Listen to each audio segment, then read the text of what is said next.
Welcome and good afternoon. My name is James Galbraith, and I'm my pleasure and privilege to co-host this series at the LBJ School of Public Affairs with my friend and colleague, Patricia Ruggles. This is a series entitled Poverty Now. Patricia and I launched the series last week, and today we welcome our first outside speaker. He is William Rodgers, a professor at the School of Management and Labor Relations at Rutgers University, and chief economist of the Heldrick Center for Workforce Development. He's a former chief economist of the United States Department of Labor and a senior research affiliate at the National Poverty Center. He is broadly expert and interested in questions of inequality, skills, macroeconomics and the labor market, the minimum wage, food security. He has a forthcoming essay on young people in the pandemic, co-authored with Richard Freeman, will be published soon by the Century Foundation. His talk today is focused on race and the labor market, and with that, I'm delighted to greet him and to welcome him. Professor Rodgers, welcome to the LBJ School, and the floor is yours. Thank you so much. Thank you so much, James. And Pat, thank you, both of you, for the introduction. And I'm just really excited to be here, in quotes. But let me shift over and put my screen on. I got the host disabled participant screen sharing. In order for me to share my document, I think you all need to, oh, here we go. All right. Yeah, we're good. Perfect.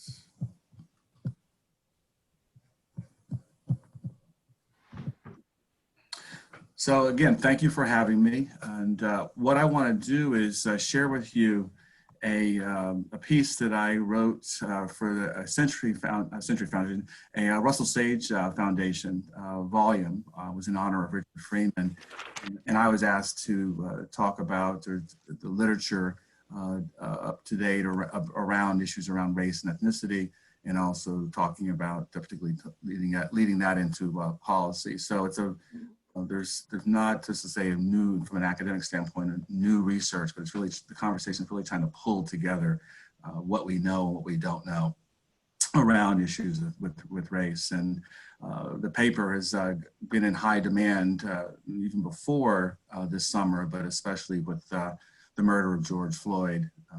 There's been asked to talk about a lot of the issues underlying inequality here in the United States. So my time is short, and let's just dive in.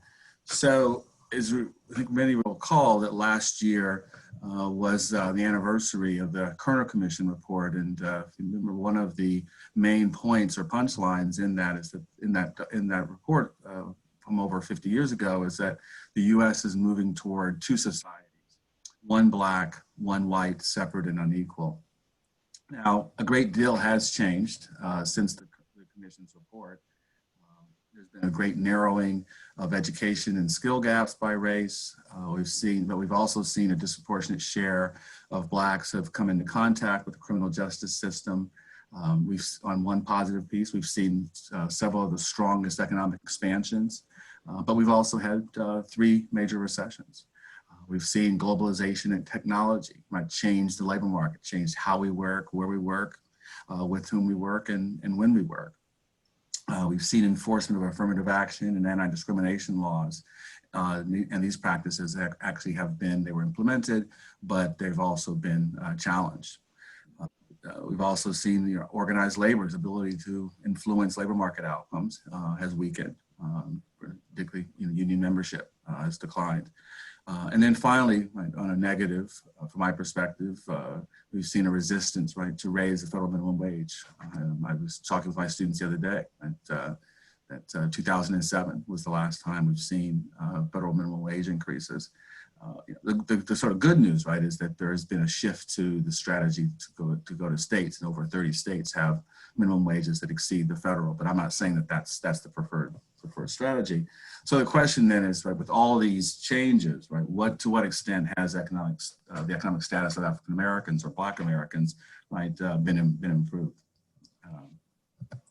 And so let me just summarize the main points for you, that we still do see large and persistent racial differences in employment and earnings.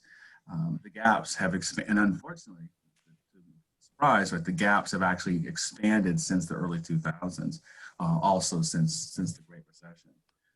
And so Valerie Wilson of the Economic Policy Institute, we have a piece that we did several years ago where we found that basically we saw this trend emerging of expansion, and that we just focus on earnings. The relative status of Blacks is basically what it was back in 1979 in the context of earnings. And then there's some other work that's been done where they incorporate incarceration and the dropping out of labor force phenomena that's occurred. And when you do that, or when these researchers do that, it's a Curran and Charles piece, that the status takes you back to basically 1950. Okay? Now, and from the standpoint of explanations, this is over my career where I've been writing on these issues, there's always this tension, or well, what's the main issue? Is there a silver bullet? What's the main reason? Because the focus then would be, well, we can just fix that issue in the labor market and we can be done. But the problem with that, particularly trying to do this with Black American experience, is that there's just no silver bullet explanation. The reasons why there still continues to be an 18 to 20% wage differential between Black and white college graduates is very different as to why you see the sizable pay gap between Black and white high school graduates, for example. So Valerie and I, we concluded, we found indirect evidence using the econometric approach that discrimination continues to contribute to the lives of particularly women and minorities. Education, experience, the type of work, marital status, and industry are all factors. But also we do see the conversation that Derek Neal and others found that we do accept, that pre-market factors do play a role, right, in generating the continued earnings differentials that we see. That is school quality, the challenges that many Black families may face. We also see that Black economic growth, right, has a disproportionate impact on young, less educated workers. However, in the analysis that Richard Freeman and I did, starting with the 1980s expansion, the 1990s expansion, the current expansion, there does seem to be some evidence that the ability of the macroeconomy to elevate the outcomes of young, less educated minorities has weakened. But then the other thing that makes this research really challenging is that, yes, there are these race-specific causes. There also are what we've come to call race-neutral causes of earnings inequality and unemployment. And that is, there's been an erosion in the relative position of all low-wage workers. And that if you are a low-wage worker, on average, you've seen your wages stagnate. I've had challenges within the labor market, but that feeds into expanding the Black-white wage gap or earnings gap, because a disproportionate share of Black Americans are in that lower third of the earnings distribution. And then finally, right, the contact with criminal justice system worsens the gaps and makes these deteriorations that we're describing just with regards to earnings even much more expansive. What does the future hold? The future holds right now that probably is a continued movement toward these two societies, but still defined by race. I've got some work that Richard and I had done for the Century Foundation that examined the impact of robotics in the workplace. And over this period from 2004 to present, the group that we found that was hit the hardest from the standpoint of job displacement with regards to robotics were young, less educated, out of school men from the Midwest. And we're actually, I've got some students of mine, we're actually going to be updating that work, but also looking at AI and trying to tease out some of the potentially adverse effects, but also job creation effects that these two new structural changes could have. The obviously one is second issue or major issue is the impact of the pandemic. That going into the pandemic, Blacks and other minorities had higher jobless rates, even though we were in this major expansion. But I think it's become very clear from the qualitative work, quantitative work, that the recession induced by the pandemic has had a greater impact on people of color. We've kind of forgotten about trade policy, but from the public conversation.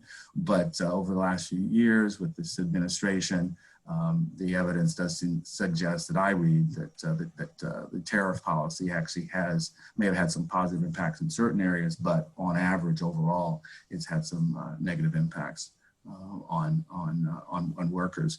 And we need to tie that to, well, how that has impacted minorities.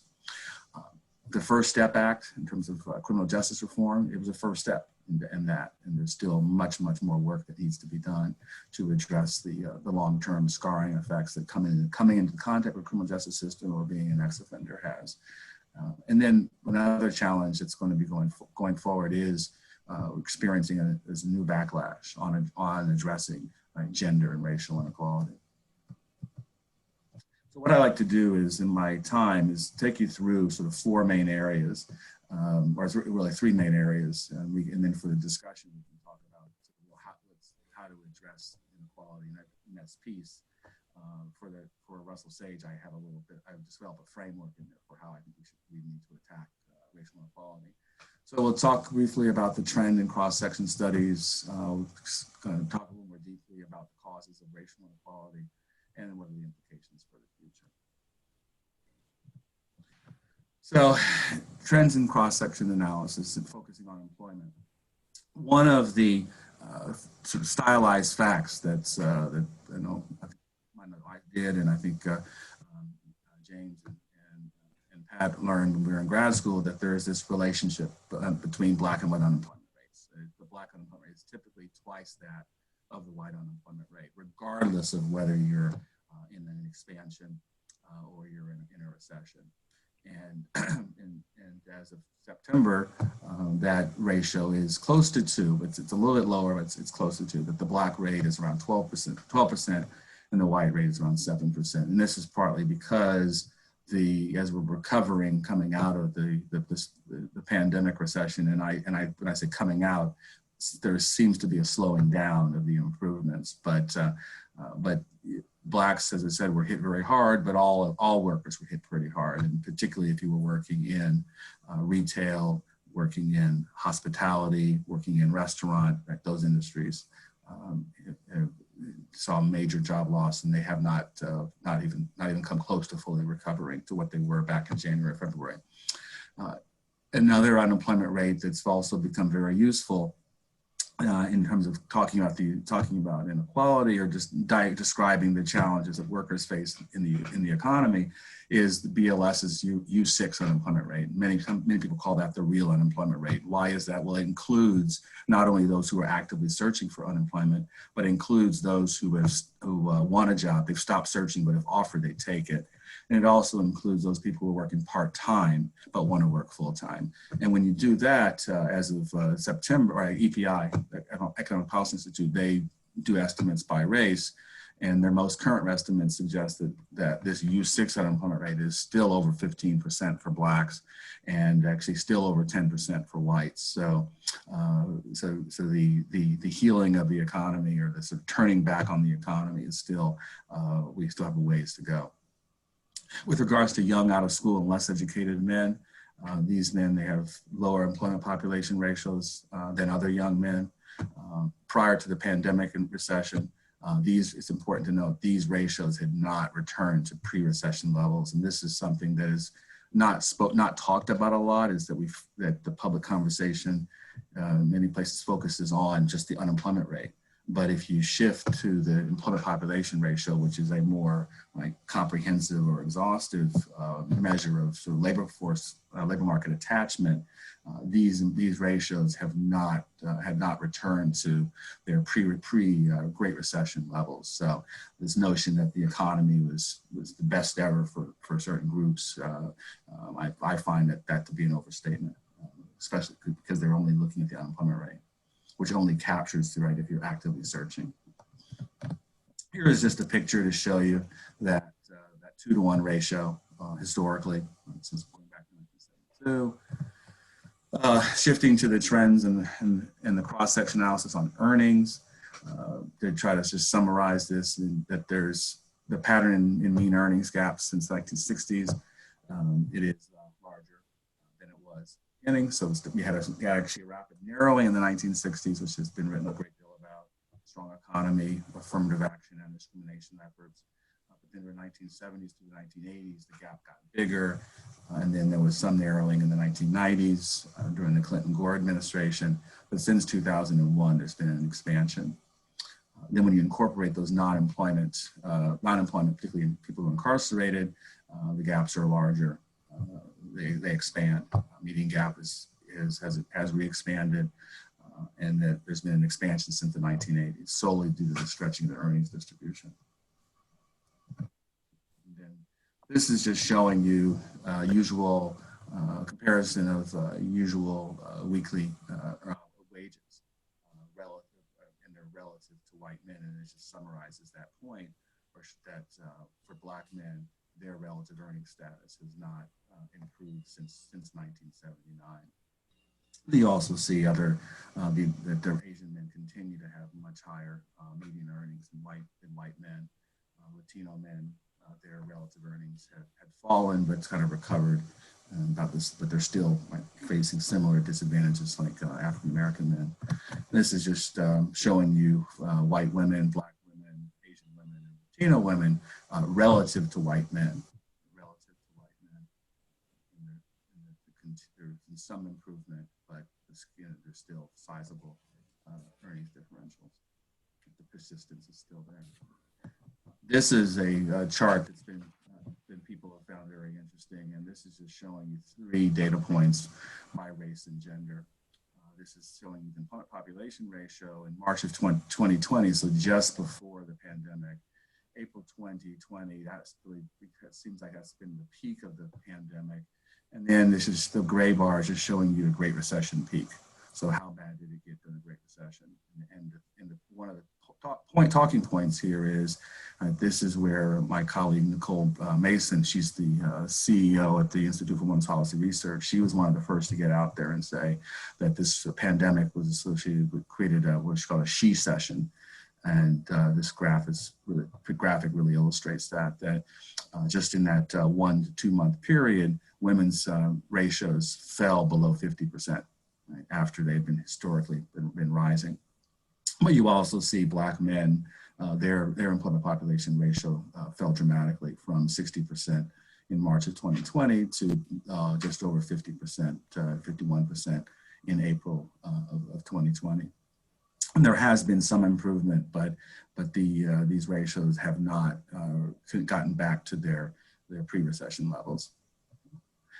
And so when people talk about, are we having a V-shaped recovery or a kind of a Nike swoosh recovery, or this, I think now there's the K-shaped recovery, I've started out and still maintain, I think that we're going to see kind of a Nike swoosh type of recovery. And I'll be happy to explain why I feel that. And this is just showing you how have minorities been doing since February 2020. What I do is I have the unemployment rate in one chart and the employment population ratio side by side, and we're showing the unemployment rates for all ages, 16 plus, young people, and then they're not young, but then the overall Latinx population, the overall Black American population. And the thing that should jump out at you is how the unemployment rate rose sharper for young people and for people of color, and then that the recovery has been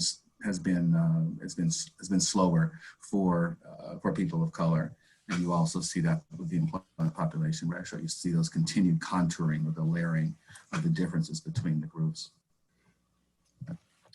And why is that? This is just now showing, using the payroll data and just showing you what's happened to payroll data in these by industry since February.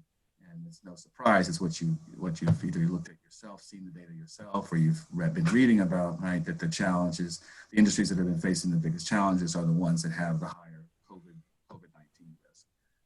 So food service, drinking places, leisure and hospitality, accommodations, healthcare.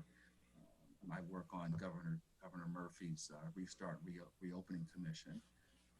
And we were in work there, and we've been counseling him on the pace of reopening, right, or reopening the economy. And these are these industries where either they're like in restaurants in New Jersey, you can now do indoor dining, but only like 25% of your capacity. It's still focused on wanting you to do outdoor dining. But you also then have to implement the social distancing measures to protect your workers with their PPE, and then also protecting consumers. So there's a combination of why we're seeing we're moving to, I think, the swoosh story is that you're seeing people are still nervous. Like I was talking with some people the other day, and it was anecdotal evidence, but it's consistent with, I think, a broader narrative. There are people who are nervous about going back into restaurants. In higher densities, and then so there's still a retreatment on desire to consume and to demand, and hence the need for workers.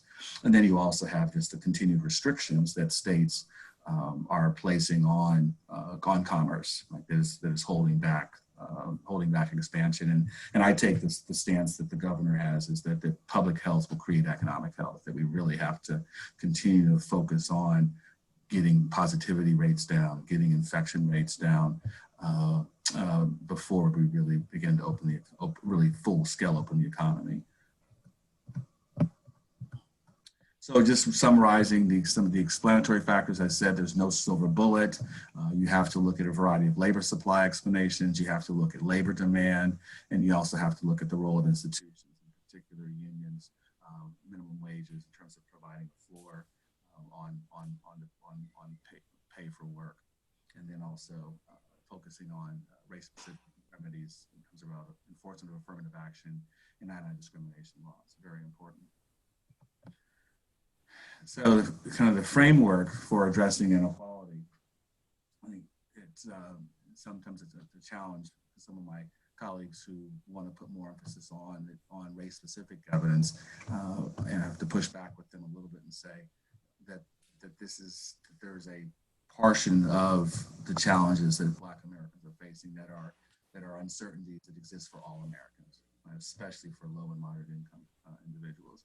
And then the other aspect of the tenet of the framework is that the African American experience is not monolithic. Like, it really irks me at times when you hear people talk about the Black community or the Black community, and you have a situation where you have many Blacks who live in the suburbs and predominantly white communities, but you still also have intense amounts of segregation. But there's many communities and just it's the same kind of conversation with regards to Latinx. People talk about the Latinx community. No, there's multiple communities, and you can't generalize. There's no silver bullet, as I said earlier, for solutions. And that also, too, over time, the Black experience has become increasingly more diverse. There's no single narrative, no silver bullet. So what does the future hold for racial inequality? If I were to look at my crystal ball, well, there are significant headwinds. The pandemic, I know one of the things that we've been working on here in New Jersey has been, okay, yes, we have to provide relief, we have to provide recovery, but we need to reimagine future economies where we can have an inclusive expansion, inclusive economy.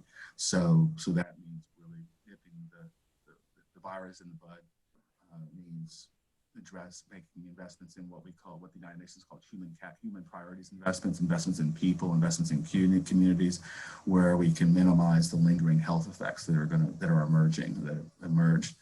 We also have to figure out how to reconnect economic growth right, to helping and assisting all workers, all families.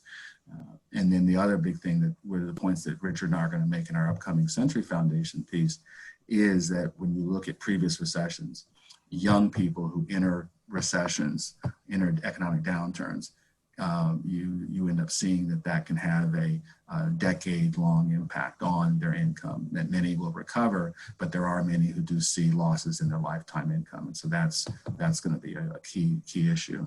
Another trend that will rebound. We saw it return after the Great Recession, and that is a shifting to robotics and also AI. Even though it's industrial robot intensity by your community doesn't explain race, ethnicity, and gender differences in employment, but it does seem to be targeted or concentrated in certain parts of the country, and then we have to monitor that. Then the other sort of significant headwind is, particularly depending upon how the November election shakes out, but that is been a backlash on not just race-specific remedies, but even remedies to address gender inequality. And then the Supreme Court has become more conservative, and right, we know actually I was just listening this morning to the testimony.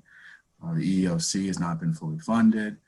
Did get a bit of an injection of money via efforts coming out of the Me Too movement, but there are significant backlogs in adjudicating cases. So again, continued economic growth is important, but we have to really, I talk a lot about my writings, that distribution is even more important. Right? That you can grow the economy, but it doesn't guarantee that the pie is going to be distributed in ways that reward people's productivity. And then the other piece is, will workers' share increase? This leads us back to the importance of institutions such as the minimum wage, institutions such as unions can help to bargain, negotiate, but also the safe and fair workplaces are very, very important, which is a role that unions play. Will we continue to see tax cuts that are tilted more towards the upper part of the income scale and corporations, or tax relief or tax policy or fiscal policy?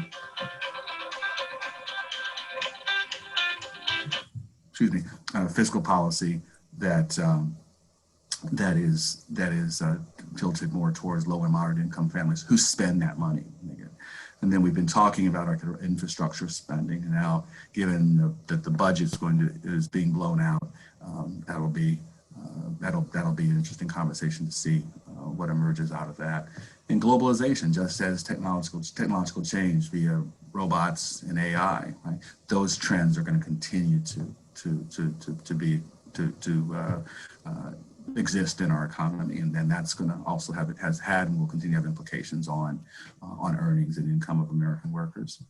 So just to summarize, to restate, Black economic progress, there still are large and persistent gaps.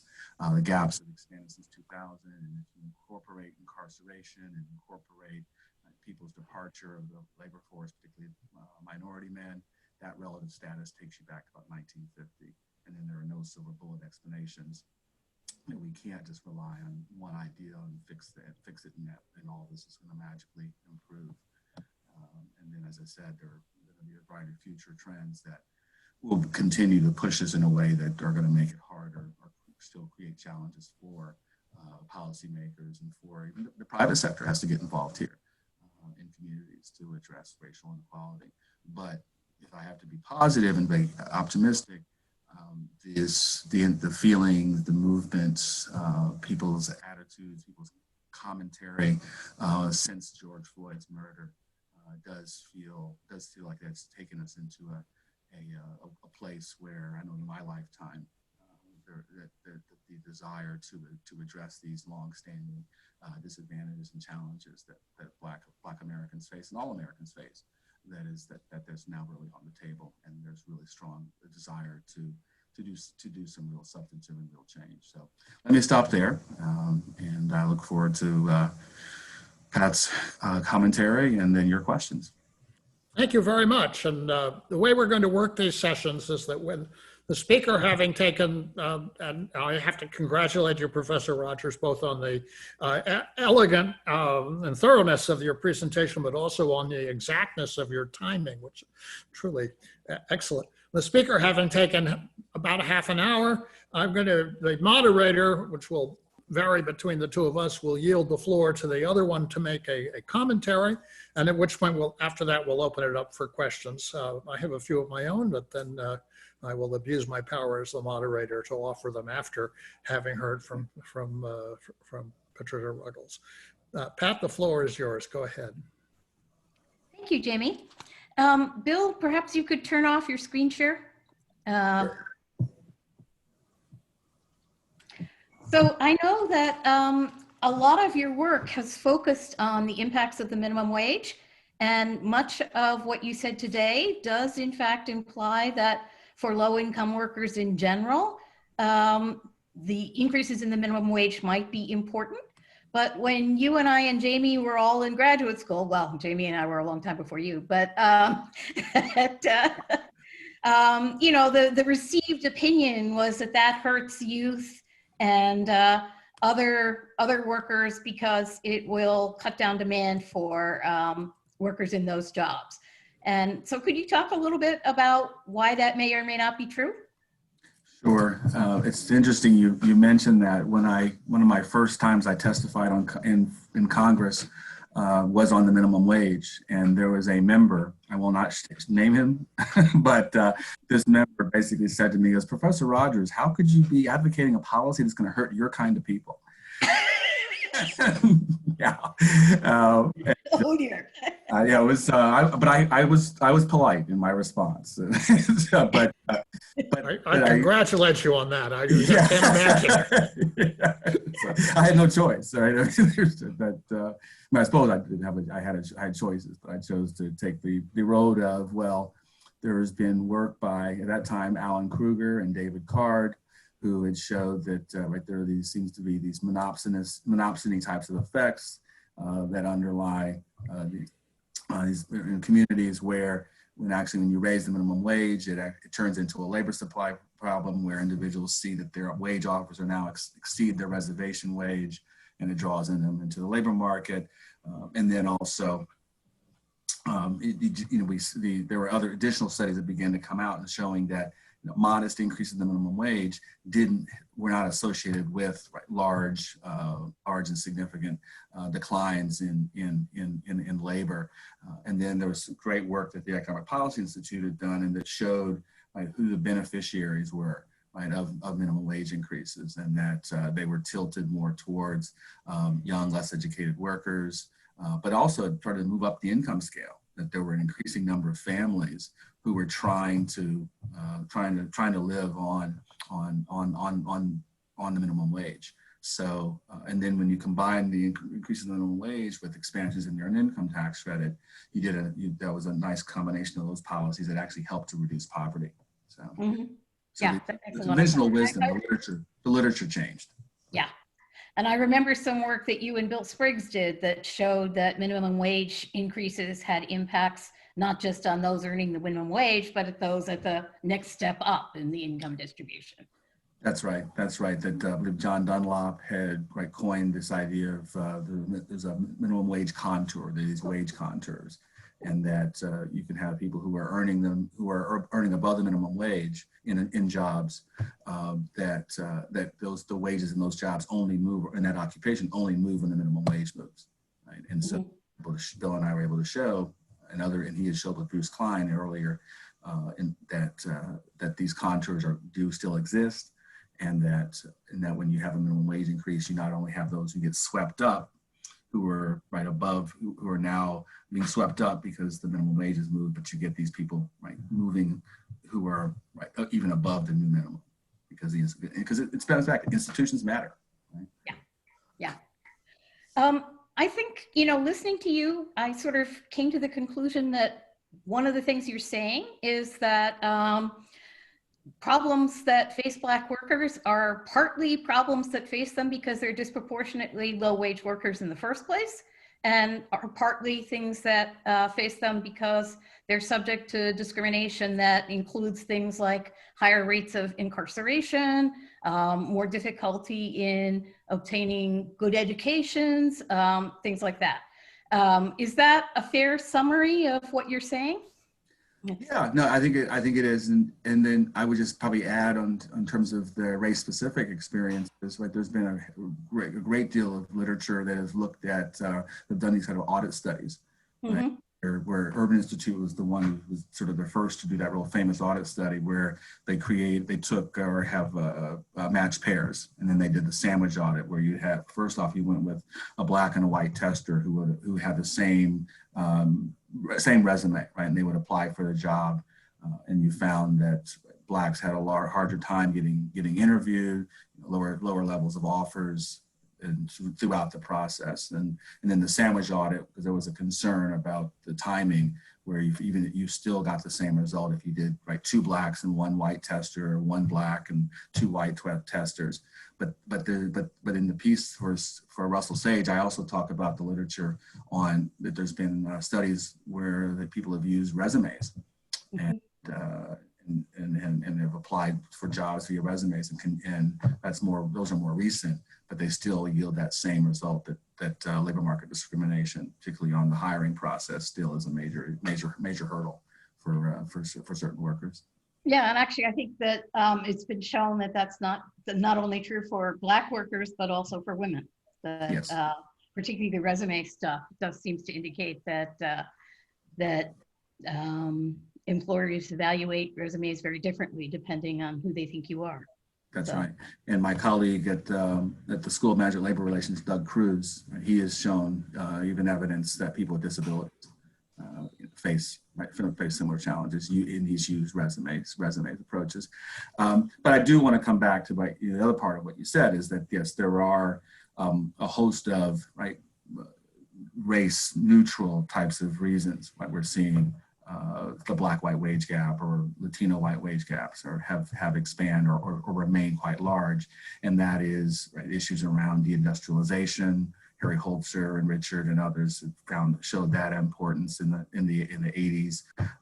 As I said, he and I are finding that robotics, which is again has really nothing to do with it's not targeting a particular groups of workers, but in the Midwest, where that was our strongest findings, that all workers, young workers, were facing different disadvantages, but particularly minority workers, their effects were disadvantages on employment were largest. So, and that's the complexity of it that I think a lot of researchers and particularly the public don't fully understand. They truly think there's this one approach that we can do that's good. You solve the whole thing. Yeah. That's right. Yeah. No, I appreciate your no silver bullet. I think that's a really important point. And nonetheless, I'm going to ask you, if you were Secretary of Labor, where would you start? Everywhere. No, I think I would start particularly on the macro side and monetary policy. That as some colleagues and others have done a really great job with regards to lobbying for the last few Fed chairs, in particular Janet Yellen. Yeah. And the reason why I mention that is that there's 2 ways that we can address racial inequality and inequality in general. That is on the monetary side and then the fiscal side. And on the monetary side, for the longest period of time, we've had Fed chairs who would say, well, and when they would go to the Capitol Hill to do their annual testimony, and they would be asked by members of the Congressional Black Caucus, what can the Federal Reserve be doing to address racial inequality? And the typical answer from these Fed chairs was, well, that's the job of you, that's your job. That's Congress's job, is to use fiscal policy to address those. But Seth Harris, a former Fed economist, and myself, we've shown that actually when the Fed starts to tighten the belts, start to raise interest rates because they're concerned about inflation. Well, that ends up having a disproportionate negative effect on young people and people of color. And that, well, they've been targeting the average unemployment rate for the economy. Well, as I showed you earlier in the audience earlier, right, that the Black unemployment rate, even in times of plenty, it still can be relatively elevated. So when they start to raise rates, that starts to send a signal, right, to certain communities that who historically don't get a piece of the pie, or they don't have opportunity because we start raising rates too quote unquote too soon. So that's area number one. And there's Chairman Powell, Chairwoman Yellen, they were more sensitive about that. And actually there's several regional bank presidents that are going to be leading a conversation on race. Raphael Bostic and then the fellow from Minnesota, the Minnesota Fed, or Minneapolis Fed. They're pulling that together, and and they've asked me to be a part of that conversation. So the Fed is really looking at other ways beyond just monetary policy as to how they can address racial inequality. And then I would focus on the fiscal part, and they're basically and I talk about in my piece sort of three areas. One is providing opportunity. The other is addressing inequality, and then the other one is around investing in what the United Nations calls human priorities. Mm-hmm. It's really important because you're not only investing in education and training, human capital, but you're also investing in social capital, where social capital could be, right, community centers, but it's also your social insurance network. It's also social insurance infrastructure.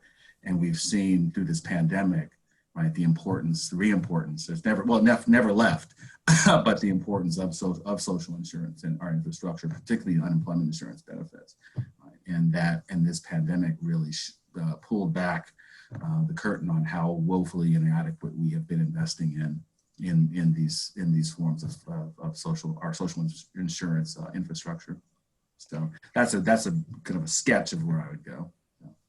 Thanks, that's great. Jamie, I know you probably have questions too. Well, yes, there were a few things that you said just now that were absolutely music to my ears, for reasons of absolutely ancient history that you may not know. But I was the youngest member of the staff team that met in 1975-76 in the office of Congressman Augustus Hawkins to draft what became the Humphrey Hawkins Full Employment and Balanced Growth Act.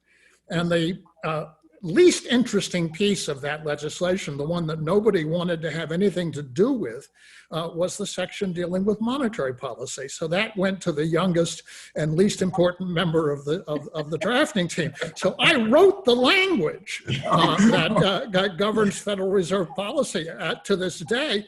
And I organized those hearings that you just mentioned. They go back to 1975, actually, or codified in 1978. So during this period, this was my one moment of actual influence over the course of history, which I'm immensely proud of, because it came at the same time as the economics profession was saying, there's a natural rate of unemployment and monetary policy can't do anything about it. And we said no. In the law, they have these dual objectives. And recently, as you say, with Janet Yellen and I think also Jerome Powell, yes, they've come to take this a little bit seriously and to understand it's a superior framework that many central banks have. That said, I'm inclined a little bit to lean toward the central banker position that at the moment the monetary policy is kind of stuck in a very low interest rate trap and couldn't raise them if it wanted to. So I wanted to ask you, I mean, many times in your talk, you make a reference to the recovery and the process of recovery. And I'm wondering why assume that there's going to be any recovery at all from this? I'm serious. You have a situation in which certain sectors of the economy have suffered a major collapse, and which people have alternatives. They don't have to go to restaurants or hotels or so forth.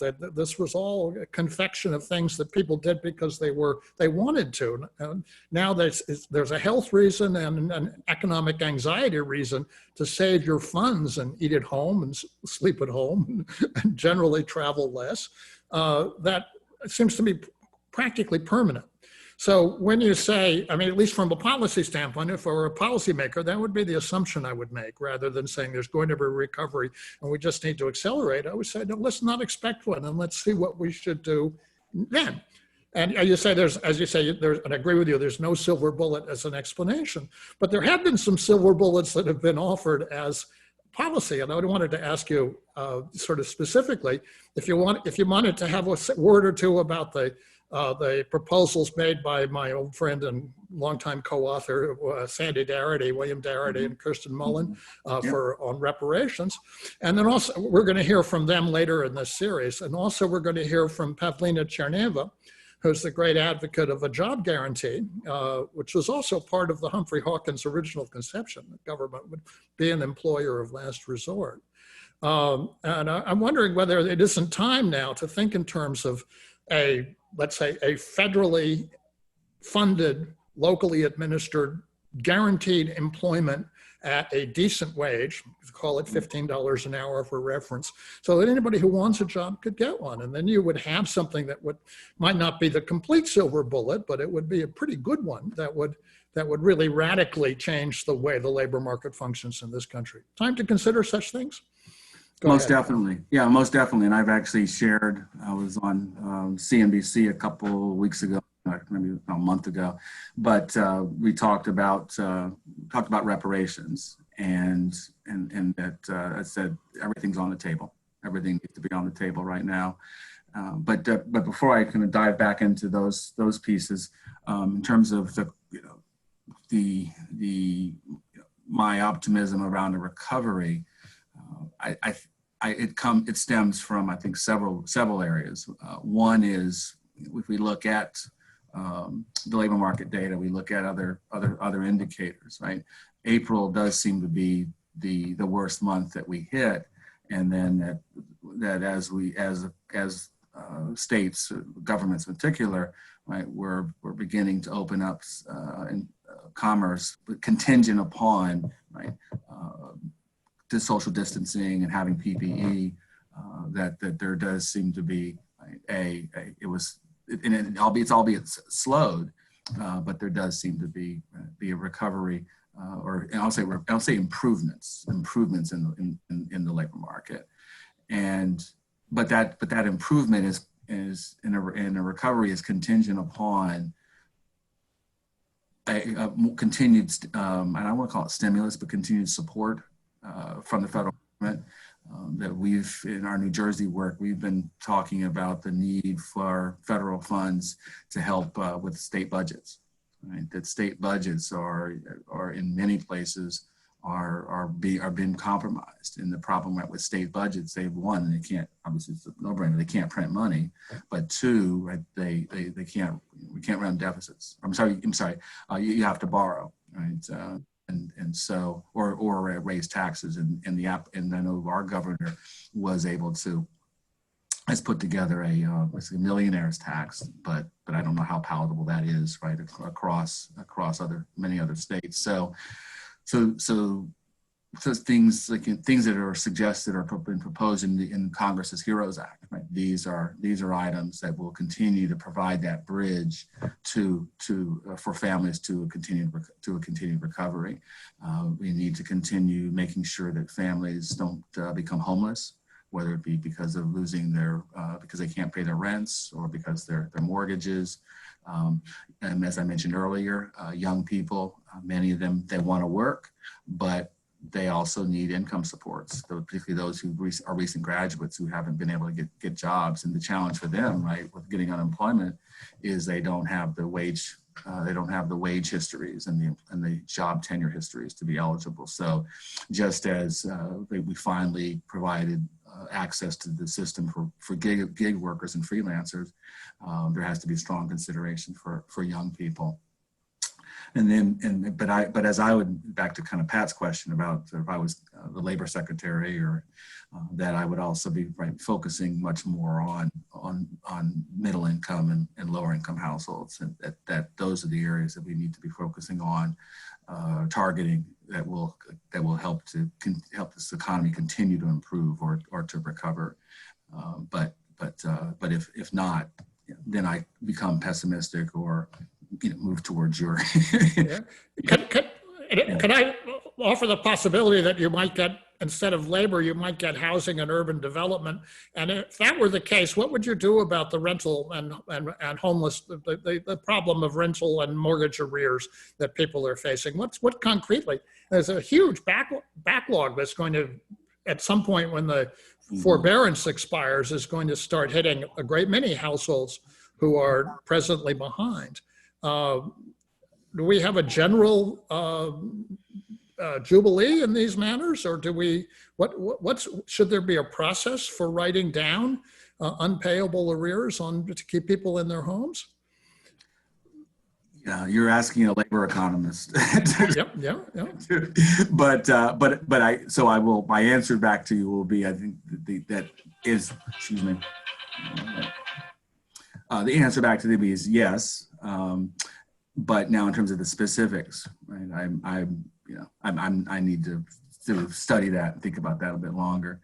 On your comments around reparations, a job guarantee, and then I would also include in that UBI, right?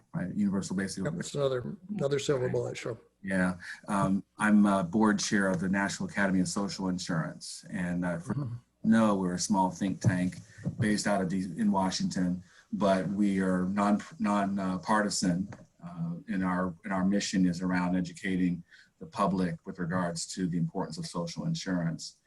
And we actually have a study panel of academics and practitioners that are looking at these various questions that you just raised. We'll be issuing a report early next year.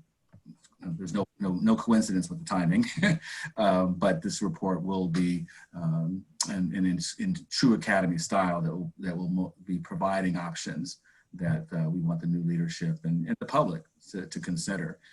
And one of our big conversations has been around this assured income, whether it be a job guarantee or a universal basic income. But the time has come for us to really strongly consider these types of efforts, because their bigger concern that the document will show is that we're shifting away from language around income inequality, but to security, right? Economic security. And we may organize a panel when your report comes out and have some discussion of it right here. That'd be really great. Yeah. Let me turn now to the question and answer box. So we have one question, a rather daunting one from our colleague Jacqueline Angel. Would you address? And we'll give you 30 seconds to answer this. The complex issues regarding intersectionality and wage inequity, unemployment rate, and implications for economic security. Okay, you can take a couple of minutes. I mean, in intersectionality, I assume she's meaning the gender and race. Yes, I think so, yes. Yeah, exactly. Well, that's why, number one, it's how we have to also get better at how we report, particularly any kind of comparisons. And you notice that I didn't compare Black women to white women. It was comparing Black women to white men, or white women to white men, or Latino women. And so that feeds into, again, my commentary or feeling about again, there's no silver bullet, right? That the challenges that Black women and other women of color and even white women face in the labor market there's overlap to what, let's say, minority men face, but there are also some very specific issues that also generate the challenges that I've documented here.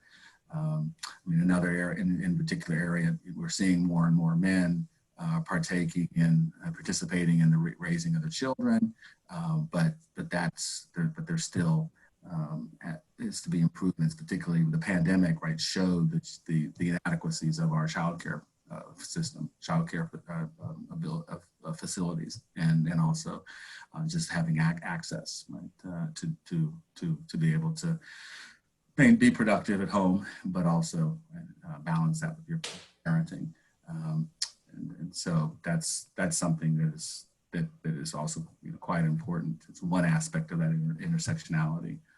piece. But then but there's also a big, long literature around women moving into the workplace, building up tenure, and then having to feel like they've got to make that choice, make a decision around how to raise children or have children and parent. So there's a set of societal norms that have improved, have gotten better, but the public policy still lags in terms of providing, addressing those types of needs. Yeah. Pat, do you want to come in with a final comment or question? Well, one of the things that this has really pointed out to me is that we have both a set of really crisis level short-term things that we need to think about, like housing and income support, social supports, and of course, fighting the pandemic. And really, we can't expect things to get a lot better until we're pretty sure that we have the pandemic under control. But that once we've sort of gotten past that, there are a lot of long range needs as well. So, and as you say, there is no silver bullet, but we need to keep moving forward on both fronts. And it's easy to get distracted by the need for short-term work and never quite make it to the long term. But here at the LBJ School, we're celebrating the 50th anniversary of the school, and LBJ, was an inspiration in terms of his support for social insurance and social programs. And going forward, I think we really need to focus on reinventing those kinds of concerns. That's right. It's strengthening, reinventing. Just a real quick story to finish. When I was at the Labor Department in 2000, and I was, as I said, chief economist there, and I was happy that I was part of the administration, particularly. I was there when we had the lowest unemployment rate, right, since World War II. So I won't assign a causality. but seriously though, we were unveiling some grants that were going to communities as a part of the Labor Secretary's Youth Opportunity Movement initiative. And to do that, we were at the White House on a Friday afternoon where the president was going to, or gave his Saturday radio speech. And he and I thought he was just going to come in and talk about, here, you could do the radio address, but he talked for about half an hour. And at that time, we were moving into celebrating the best economy since World War II at that time in 2000. But it was great. He was kind of prophetic. He cautioned us. He said, because he came of age during LBJ in the 60s, and that really grounded him. And he said, we work really, really hard to create those programs to assist Americans, all Americans. But he saw in that summer of '69, right, how just in a snap of a finger, right, a lot of those gains, a lot of those programs came under salt, or that prosperity that had been created based in part of some of those programs, those initiatives, right, was put in jeopardy. And his message to us was just don't take things for granted. Don't take things for granted. And it reminds me of the old Fram oil filter commercial, right? That phrase, you could pay me now or you could pay me later. And we've gotten another example where we need to recognize that we've got to make those investments today. These priorities around human priorities around people and communities, right? It's got to be done today, because the cost in the future, as we're seeing just with the pandemic, right? It's becoming daunting. So we really have to keep that on the prize. And congratulations on y'all's 50th anniversary, and thank you for letting me be a part of that. Appreciate it. Thank you very much for a really great presentation and a wonderful conversation in the second part of it. And I want to say, it's a very good way for us, since we've just finished celebrating our 50th anniversary, to launch the second 50 years of the LBJ School with a mission that that I've come to become very closely identified with during the 35 years that I've been on the faculty here. So once again, thank you very, very much. Thank you, Patricia. Next week, we will welcome Greg Axe of the Urban Institute to talk about employment, labor mobility, and poverty. And we will carry on this series through the fall and into next spring. And so I want to thank those who came and attended. And if you enjoyed the conversation, I encourage fellow students and other members of the community to join us next week and as we go forward. Once again, Professor Rodgers, thank you very, very much. I know we really enjoyed this enormously, and I think everybody who was here got a good deal out of it. So Pleasure. with that, I will Thank you. adjourn the session.